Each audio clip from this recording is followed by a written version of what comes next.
Danfo buses weaving through traffic, street hawkers balancing goods on their heads, generators humming, rich towers rising behind struggling neighborhoods, rainwater sitting in broken roads while luxury cars glide past barefoot children selling plantain chips.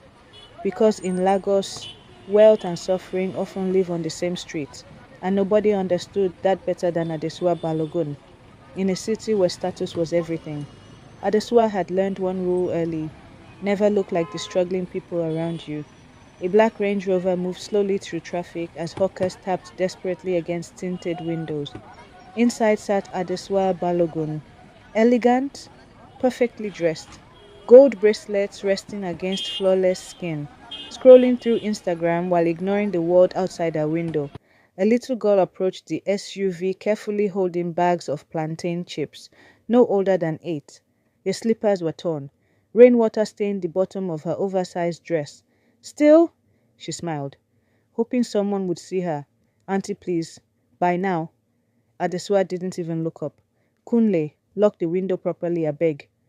The little girl kept smiling weakly through the glass. Trying again. Auntie, even one. Adesuwa finally looked over, not with compassion, with irritation. Why do these children always look so dirty?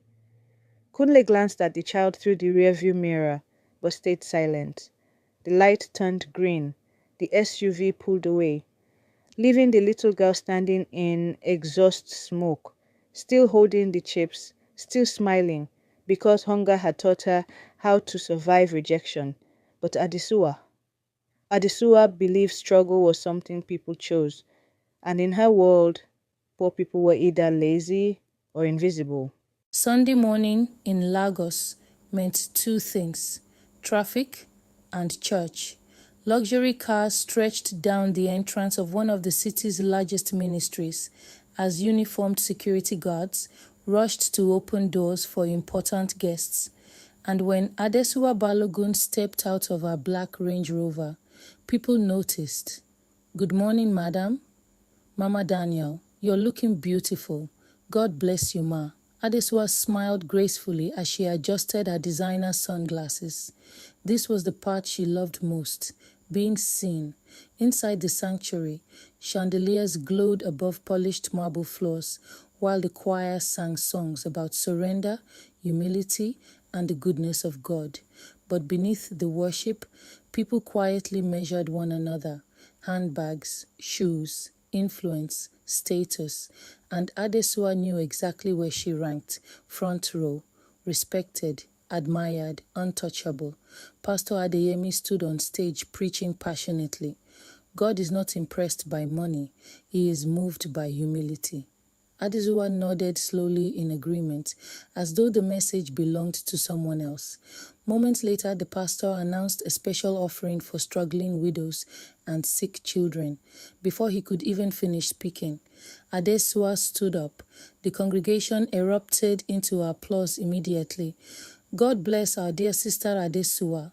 She walked elegantly toward the altar, carrying a large donation check as phones rose into the air, recording her generosity, saying, "She's such a giver, a real woman of God." Adesuwa lowered her head modestly for the cameras, but deep down, she enjoyed every second of the attention. After service, people gathered around her laughing, greeting her and thanking her for her heart for the kingdom. Then, quietly, an elderly woman approached, thin, worn. Her faded blouse had been carefully ironed for church. Her voice trembled gently. "Good afternoon, ma. My daughter is in the hospital. Kidney problem. I was told maybe you could help us." Adesuwa barely looked up from her phone. "Please meet the welfare department." The woman hesitated nervously. "Ma, they said there are no more funds." Adesuwa sighed impatiently. "Mama, if I solve everybody's problems in Lagos, will it finish?" A few nearby women laughed quietly. The elderly woman forced a smile to hide her embarrassment. "I understand, ma. God bless you."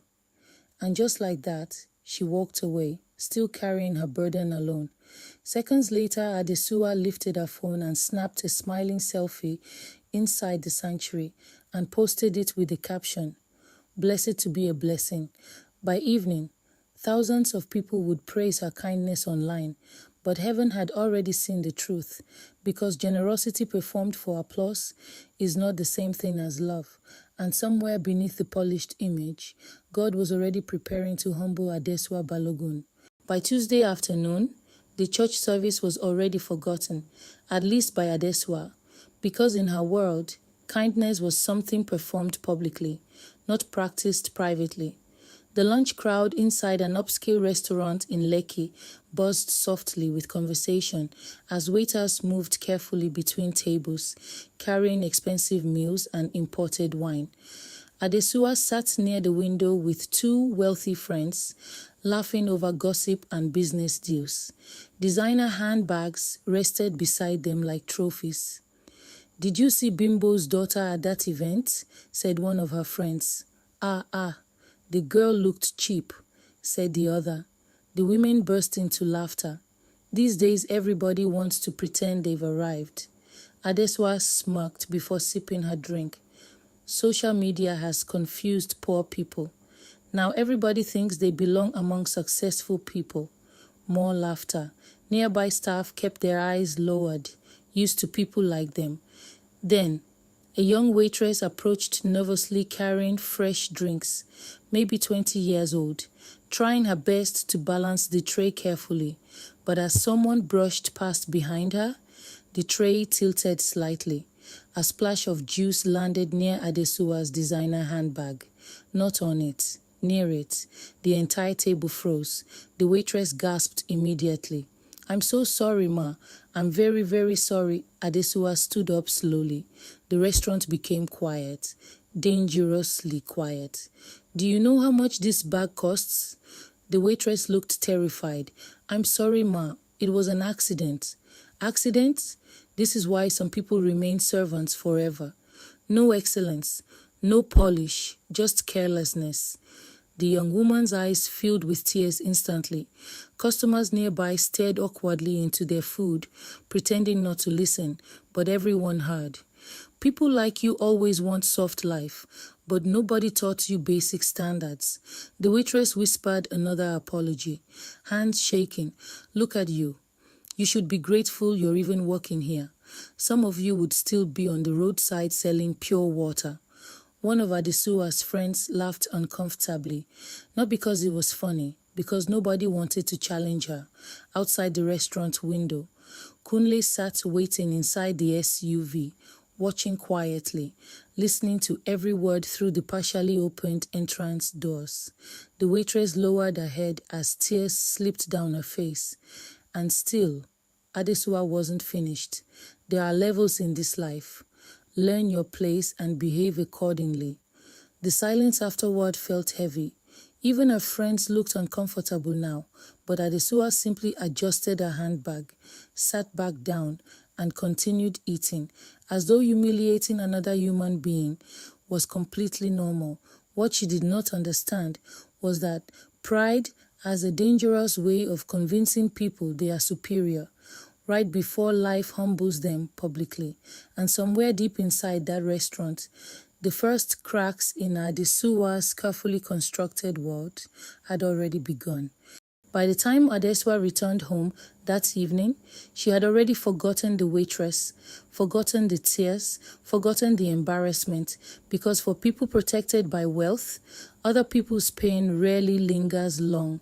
The black SUV rolled silently through the gates of her mansion in Banana Island as house staff hurried outside to greet her. "Welcome, ma." Adesuwa stepped out without responding, still irritated, still complaining. "Kunle, make sure they clean the back seat tomorrow. I don't want stains anywhere." "Yes, ma." She disappeared inside the mansion without another word. The massive gates closed behind her, but Kunle's night was only beginning. Hours later, the same SUV moved through a completely different side of Lagos. No luxury towers, no polished streets, no armed security, only narrow pathways, dim lights. and homes balancing above dark water in Makoko. Children spotted the vehicle immediately, their faces lit up with excitement. Children, Uncle Kunle don't come. For the first time all day, Kunle smiled, a real smile, not the controlled expression he wore around Adesuwa. He stepped out carrying bags filled with rice, bread, medicine, school notebooks. Children surrounded him happily, while exhausted mothers greeted him with gratitude. God bless you, Kunle. You remembered us again. Now God provide we thank him. No cameras followed him.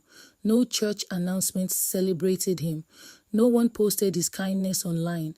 And yet, week after week, he kept showing up, quietly, faithfully. A little girl tugged gently on his sleeve.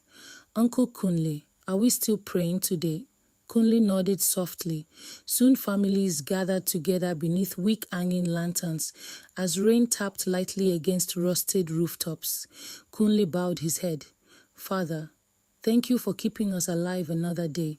Even when life is hard, you have not abandoned us. The people around him whispered, Amen.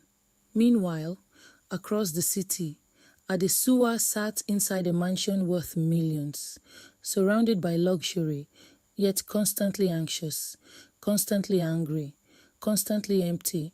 But here in Makoko, people with almost nothing still found reasons to laugh, to share, and to pray, because humility understands something pride never will. A person can be poor in money and still be rich in spirit. And though Adesuwa saw Kunle as just a driver, he possessed something she did not: peace, the kind money cannot buy. And soon, God would use the very man she overlooked to save her life. Friday night in Banana Island looked different from the rest of Lagos. The streets were quieter, cleaner, guarded. Behind high gates and expensive glass windows, the wealthy gathered together, pretending life outside their neighborhood barely existed. Inside the Balogun mansion, soft Afro beats played through hidden speakers as servers carried trays of small chops and champagne between guests dressed in designer labels and imported perfumes. Laughter filled the room, but beneath the polished smiles was pride, the kind that disguises itself as success. Adesuwa moved confidently through the crowd, greeting politicians, business owners, pastors, and socialites. Everyone wanted proximity to wealth, and Adesuwa enjoyed being the center of attention. Madam Suwa, your house is stunning. Thank you. God has been faithful. But even gratitude sounded prideful coming from her lips. Across the room, a young housemaid accidentally brushed against one of the guests while serving drinks. The woman recoiled immediately in irritation. Careful, these girls can embarrass somebody. The maid apologized quickly, head lowered. Sorry, ma. Several guests laughed softly. Then another woman joined the conversation. Honestly, these domestic workers of nowadays have no respect. Imagine, my maid asked if she could sit at the dining table with us during Christmas. The room erupted with shocked laughter. Ha! The audacity. I told her immediately, don't forget yourself. More laughter. Adesuwa shook her head while sipping champagne. See, Anne, familiarity is the problem. You people start treating staff too much like family, and they forget boundaries. Exactly. There are levels in this life. Adesuwa said. The room grew louder with agreement. Not everybody belongs in every room. That's just reality. Near the entrance, Kunle stood silently holding a serving tray, listening, watching, not reacting, but his eyes lingered on the frightened young maid standing alone near the kitchen doorway trying not to cry. Meanwhile, Adesuwa continued confidently. Some people need to learn their place before pride destroys them. The irony of the statement floated through the room unnoticed, because pride is most dangerous when it speaks through people who cannot see it inside themselves. Outside the mansion walls, Lagos pulsed with struggle, survival, and desperation. But inside, Wealth had created the illusion of superiority, and Adesuwa Balogun believed that illusion completely. She believed expensive things made her important. She believed status made her valuable. She believed poor people existed beneath her, but heaven was already watching. And sometimes, the fall God allows is not punishment, it is mercy, because some hearts become so consumed by pride that brokenness becomes the only thing capable of saving them. The fall began on a Tuesday morning, not with warning, not with mercy, but with pounding fists against expensive doors. Bang, bang, bang. The sound echoed violently through the Balogun mansion before sunrise. House staff jumped awake in panic as security lights flashed across the property. Inside the master bedroom, Adesuwa sat upright immediately, confused, annoyed. Who is making noise at this hour? Beside her, Tade was already awake, frozen, sweat forming across his forehead. And for the first time in a very long time, Adesuwa saw fear in her husband's eyes, real fear. Another violent pounding shook the front entrance. EFCC, open the door. Silence. The room suddenly felt smaller. Tad rushed toward the window, pulling the curtain aside carefully. Black vehicles, armed officers, flashing lights, neighbors already peeking through their gates. Tade, what is going on? He didn't answer immediately, and that silence terrified her more than the shouting downstairs. Moments later, officers flooded the mansion, drawers opened violently, documents seized, phones collected, computers unplugged. The same home once filled with laughter and champagne suddenly felt like a crime scene. Mrs. Balogun, all financial accounts connected to this investigation have been frozen pending further review. Frozen? There must be some mistake. Ma, cooperate with us. House staff stood frozen in corners pretending not to listen, but everyone listened, everyone. One officer carried out expensive boxes, while another photographed documents spread across the dining table where Adesuwa once entertained Lagos elites. Then came the sound she feared most: phone notifications. Endless. Buzz, buzz, buzz. Messages poured in rapidly. Sis, are you okay? I just saw something online. Call me ASAP. Adesuwa opened social media slowly, and there it was. Blog headlines already spreading across Lagos. Banana Island businessman under EFCC investigation. Luxury couple linked to financial fraud. Inside the Balogun Empire scandal. Her chest tightened instantly, because Lagos had one unforgiving rule: people love watching powerful people fall. Outside the gates, neighbors pretended to water plants while secretly recording videos on their phones. The same people who smiled at her during parties now whispered behind tinted windows. Our neighbors outside talking. So all that money. God is patient, Sha. Inside the mansion, Adesuwa's breathing became shallow as officers moved through rooms she once ruled with arrogance. The kitchen, the office, the closets filled with luxury. Suddenly none of it looked impressive anymore, just evidence. Then quietly, one of the house staff lowered her eyes and asked, "Madam, should we still prepare breakfast?" The question broke something inside the room, because for the first time in years, Adesuwa realized control was slipping away from her, fast, and no amount of money, connections, or status could stop it. Because when God begins dismantling pride, he often starts with the very things people worship most. And Adesuwa Balogun had worshipped image for a very long time. In Lagos, bad news travels faster than traffic, and by afternoon, everybody knew. Blogs reposted the story within minutes. WhatsApp groups exploded with voice notes. Church members forwarded screenshots pretending to be concerned. People who once begged for invitations into Adesuwa's home were suddenly discussing her downfall over lunch. The humiliation spread quickly, cruelly and publicly. Adesuwa sat alone inside the massive living room, scrolling through post after post with trembling hands. The comments were merciless. Pride before destruction. After all her forming, God has exposed them. Fake rich people. This is why you should humble yourself. Every sentence felt like a slap, because many of the people mocking her now had once laughed at her jokes, sat at her table, taken photos in her home, and praised her endlessly. But Lagos loyalty often disappears when money does. Her phone rang again. Another friend, another excuse. Sis, you know how social media is? Maybe let things calm down before people see us together. Adesuwa stared at the phone silently after the call ended, not because she was shocked, because deep down, she understood exactly what was happening. She had spent years building relationships based on status, and now that the status was cracking, the relationships were disappearing with it. Even church changed. The following Sunday, Adesuwa walked into service hoping for comfort. Instead, she felt eyes, watching, whispering, judging.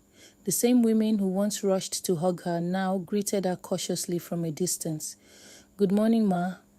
No excitement, no admiration, just awkwardness. Even Pastor Adeyemi's tone shifted, not rude, just careful, measured, as though scandal might be contagious. During offering time, Adesuwa remained seated quietly for the first time in years. No applause followed her. No one called her kingdom pillar, and somehow that silence hurt more than the online insults, because she was beginning to realize something terrifying. People had never truly loved her. They loved her position, her money, her usefulness, and now that those things were disappearing, so were they. Back at home, the pressure worsened. Cards declined. Business partners stopped answering. Staff members quietly resigned one by one. Even the mansion itself felt colder now, bigger, empty. One evening, Adesuwa stood alone staring out the window as rain poured across the city. And for the first time in years, the woman who once believed she was above everyone else felt small, very small. But pride is stubborn. Even in brokenness, it fights to survive. So instead of reflecting, instead of repenting, Adesuwa became angry. Angry at the blogs, angry at the church, angry at God. After everything I've done for people, this is how they treat me. But somewhere deep beneath the anger, a harder truth was beginning to surface. Adesuwa had spent her entire life demanding mercy from others, while refusing to give any herself. And now, she was finally tasting the loneliness she once ignored in other people. There are some places pride hates going, and for Adesuwa Balogun, the market was one of them. Before the scandal, she never shopped for herself. Someone else handled groceries, someone else carried bags, someone else waited in long lines beneath the Lagos Eats while she remained protected inside air-conditioned luxury. But now, luxury had become survival, and survival had become humbling. The black Range Rover was gone, sold quietly weeks earlier. So, on a hot Wednesday afternoon, Adesuwa stepped carefully through a crowded open-air market in Lagos, wearing oversized sunglasses and a headscarf, hoping nobody would recognize her. But Lagos always recognizes fallen celebrities. Whispers followed her almost immediately. Market woman, is that not Madame Balogun? Another voice. The EFCC woman. Another. See life. Adesuwa kept walking, pretending not to hear them. But humiliation has a way of making even whispers sound loud. The heat felt unbearable. Sweat gathered beneath her collar as she moved awkwardly between crowded stalls, trying to avoid eye contact. Vendors shouted prices. Children ran past, laughing. For the first time in her life, Adesuwa stood inside the kind of environment she once mocked from behind tinted windows. And suddenly, these people no longer looked lazy. They looked tired. A young mother balanced a baby on her back while negotiating over tomatoes. Teenage boys pushed carts through the heat, trying to earn enough money to eat that night. This wasn't laziness. This was survival. Then suddenly, thud, someone bumped into Adesuwa from behind. Her bag slipped from her hand. Groceries scattered across the ground. Oranges rolled everywhere. People turned to look immediately, and then she heard a familiar voice. Sorry, my daughter. Adesuwa froze. Slowly, she looked up. It was the elderly woman from church, the same woman she dismissed and barely looked at. Mama said recognized her instantly, but there was no mockery in her face, no revenge, only gentleness. She knelt slowly despite her age and began gathering the fallen oranges. Adesuwa stood frozen for a moment, ashamed, because this woman had every reason to humiliate her publicly. Instead, she was helping her. A few nearby market women watched curiously. Madam no get driver today? Soft laughter followed. Adesuwa lowered her head. For the first time in years, she had no response, no superiority, no performance, only shame. Mama Sade handed her the last orange gently and said, life humbles everybody eventually. The prayer is that humility reaches us before destruction does. The words landed heavily, not because they were loud, but because they were true. Adesuwa swallowed hard, trying to maintain composure. Thank you. The words sounded unfamiliar coming from her mouth. Mama said, smiled softly. God is still kind, my daughter, even now. Then she walked away slowly into the crowded market, leaving Adesuwa standing there. Because for the first time since the collapse began, someone had shown her mercy without expecting anything in return, and deep inside her ardent heart, something small had begun to crack. Dark clouds swallowed the Lagos sky long before sunset. Thunder rolled overhead as street vendors packed hurriedly, and drivers fought aggressively through traffic, trying to outrun the storm. But Adesuwa barely noticed. Her mind was elsewhere. Ever since the market encounter, something inside her had felt unsettled. The words kept replaying in her mind. Life humbles everybody eventually. Then the rain came, hard, violent. Within minutes, roads disappeared beneath rising floodwater. Traffic stopped completely. Horns blared endlessly, while motorcycles splashed through muddy streets and stranded drivers shouted in frustration. Adesuwa tightened her grip on the steering wheel. She hated driving herself, especially in Lagos, especially in weather like this, but there was no driver anymore, no comfort, no protection, only her. Then suddenly, the engine sputtered, her eyes widened. No, no, no, no. The car jerked once, twice, then died completely. Rain hammered against the roof as floodwater crept slowly around the vehicle. Panic rushed into her chest. She grabbed her phone. No signal. Then 2% battery. Jesus! The word escaped her mouth automatically, not as worship, as fear. Outside, people moved frantically through knee-deep water, trying to escape before conditions worsened. A young man suddenly banged against her window.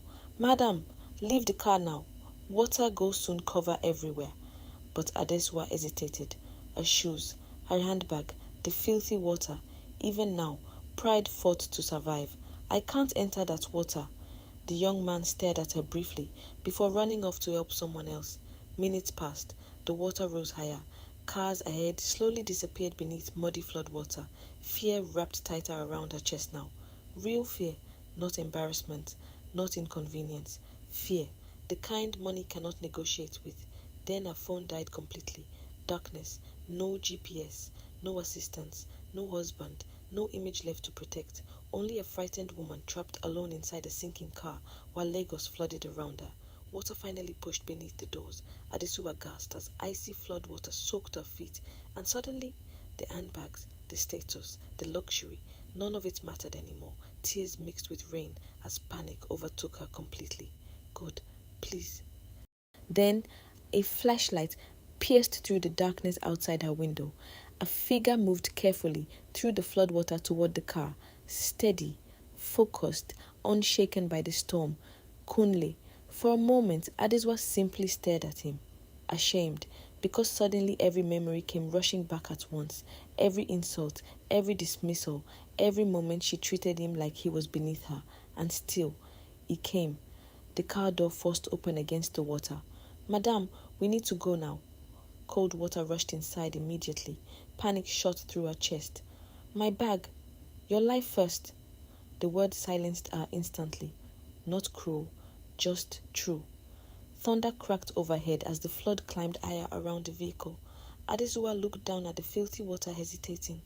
Even now, the old pride inside her resisted. Kunle extended his hand. Come. She stared at it for a long moment.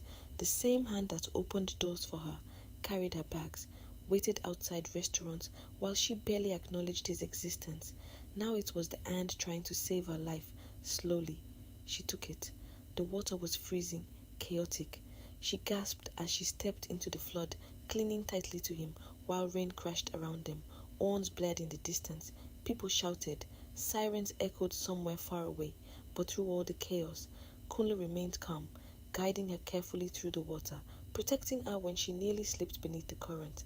I can't do this. Yes, you can. No sarcasm, no bitterness, only patience. And somehow, that kindness hurt more than cruelty ever could. Eventually, they reached higher ground, beneath the shelter of a closed storefront.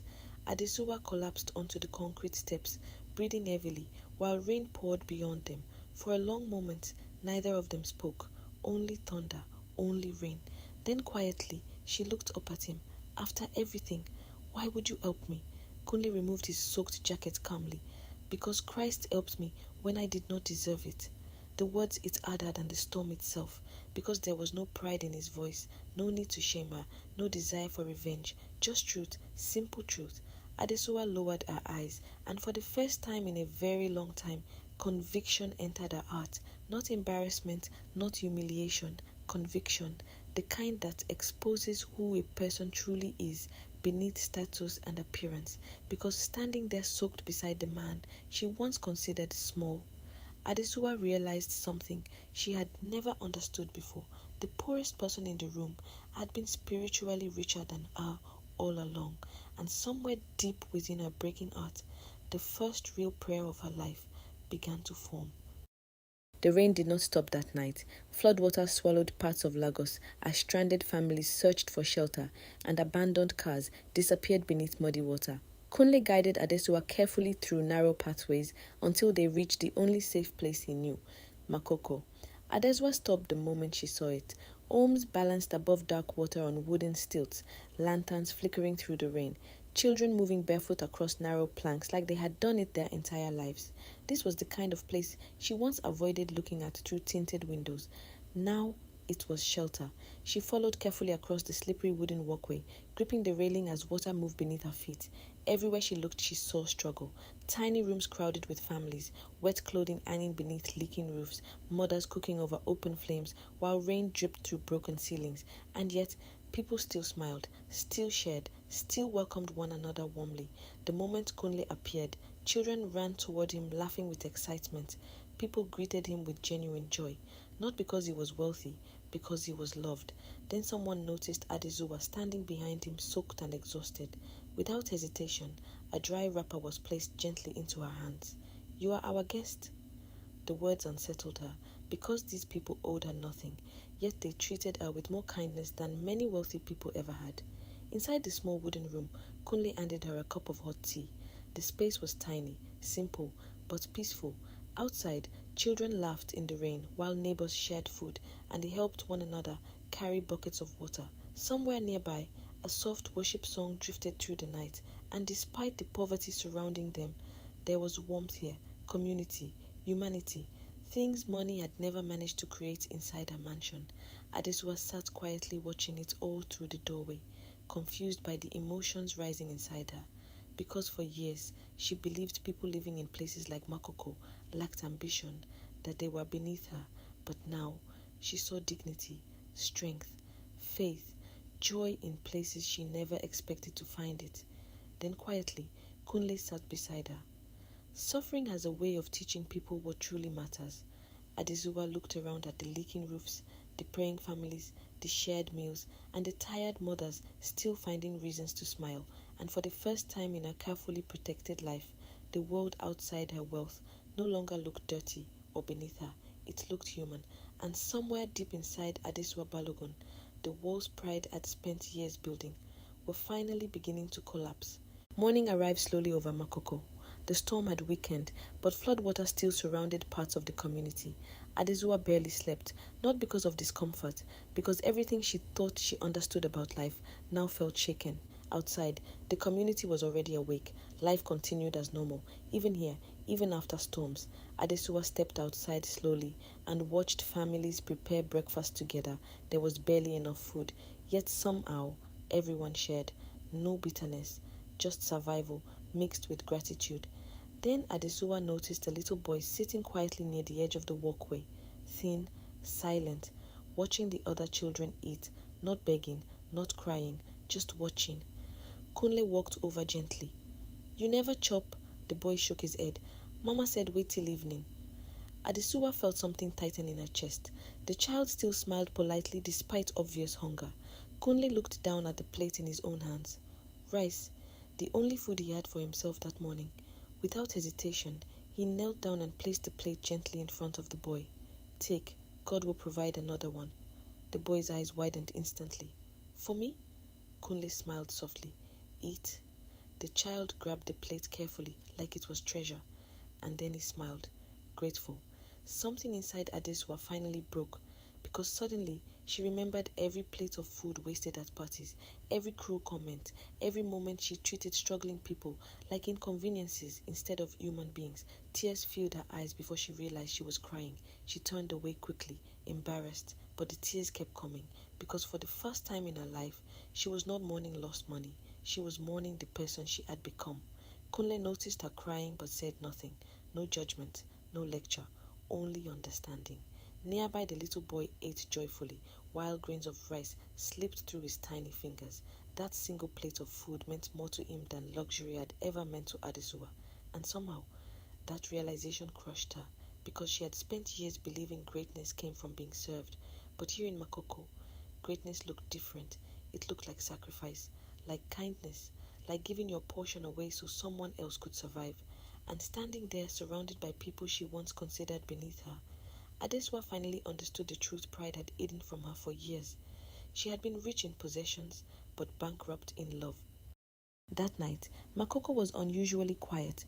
The storm had finally passed.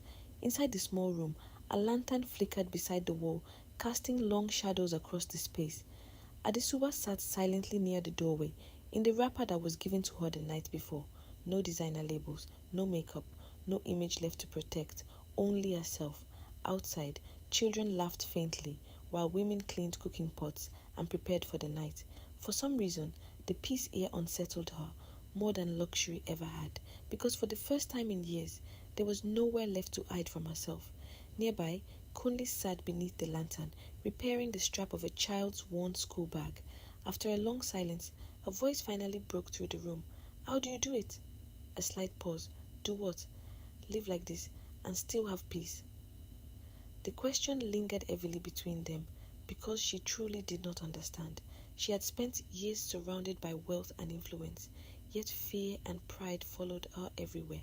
But here, in a place she once considered beneath her, people still laughed, shared, and trusted God. The bag lowered slowly into his lap. Peace does not come from what you own. It comes from knowing who you belong to. The words settled deep inside her, and suddenly, everything she had buried for years began rising to the surface. The shame, the emptiness, the pretending. Tears filled her eyes. "I thought money made me important." Silence. "I thought if people admired me, envied me, then my life meant something. But I was cruel." The confession came quietly, painfully. "I looked down on people. I made people feel small just so I could feel big." Tears rolled freely down her face. And the worst part is, I didn't even see it. No interruption came, no judgment, only silence, because conviction was already speaking loud enough. She lowered her head. "I called myself a woman of God, but I don't think I truly loved people." The room fell still, and for the first time in her life, she saw herself clearly. Not the image, not the status, not the performance, just the truth. Then softly, gently, the answer came. God humbles the people he wants to save. She covered her mouth, trying to hold back the sob that escaped, because deep down, she knew it was true, and somehow beneath all the ruin, God was still reaching for her, not to destroy her, to transform her. That night in Makoko, she finally understood something. Pride never learns willingly. Sometimes people must break apart before their hearts can truly change. Months passed, and slowly, quietly, she disappeared. Not physically, but socially. The woman Lagos once admired no longer attended elite parties or posted polished photos online. The expensive gowns vanished, the luxury events stopped, even as social media became silent. At first, people assumed she was hiding in shame, but the truth was deeper than that. She was changing, and real transformation rarely happens in front of audiences. Morning sunlight stretched across Lagos as she stepped out of a small community center, carrying trays of food alongside women preparing lunch for struggling families. No cameras followed her, no applause greeted her. Most people barely recognized her now. And strangely, she preferred it that way. A little girl tugged gently on her sleeve, asking for more rice. She smiled softly and knelt down to refill the child's plate, not standing over her, kneeling. Months earlier, she would have considered that beneath her. Now, it felt peaceful, natural. Nearby, women sorted donated clothes, while children laughed during Bible lessons beneath a canopy outside. And for the first time in years, she felt useful without needing attention. One afternoon, she quietly visited the young waitress she once humiliated publicly. The young woman froze in shock, seeing her standing there, holding a small bag of groceries. Silence filled the doorway. Then softly, the words came. I came to apologize.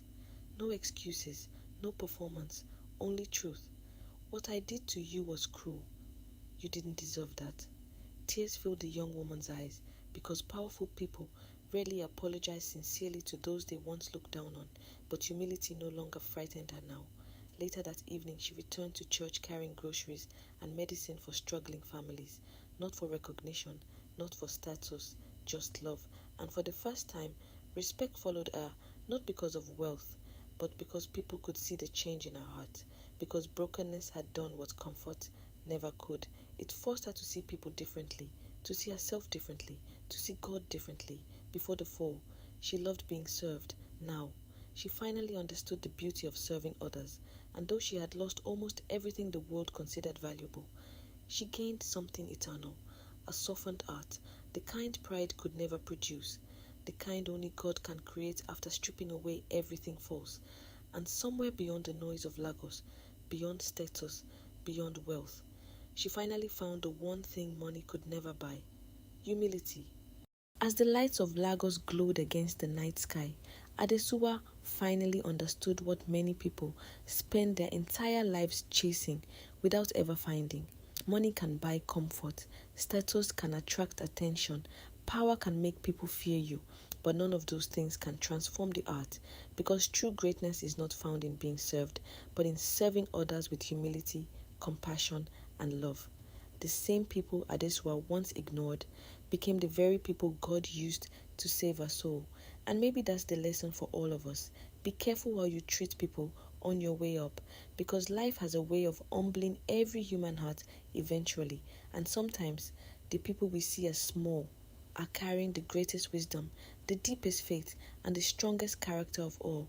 So before pride convinces you that you're above someone else, remember this: every person you pass by is someone God created intentionally, and humility is no weakness. It is evidence that God has truly touched your heart. If this story moved you, challenged you, or reminded you of someone, don't forget to like, subscribe, and share this video with someone who needs to hear it. And remember, God is far more interested in the condition of our hearts than the image we present to the world. See you in the next story.